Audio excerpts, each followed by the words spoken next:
بخدو بله چل برش کنده گه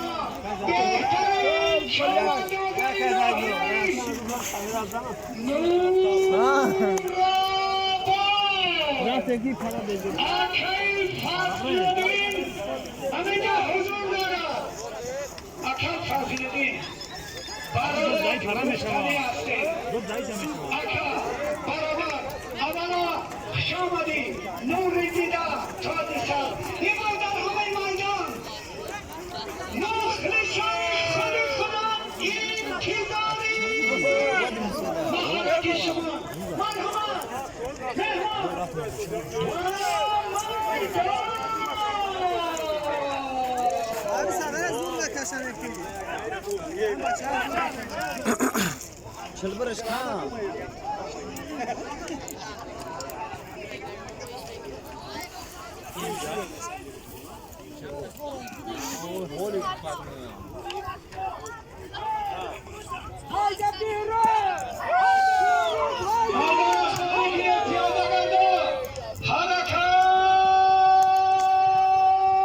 امیر جان خاک بخدو دوما رو بازو میکشم تو جمله میخفیم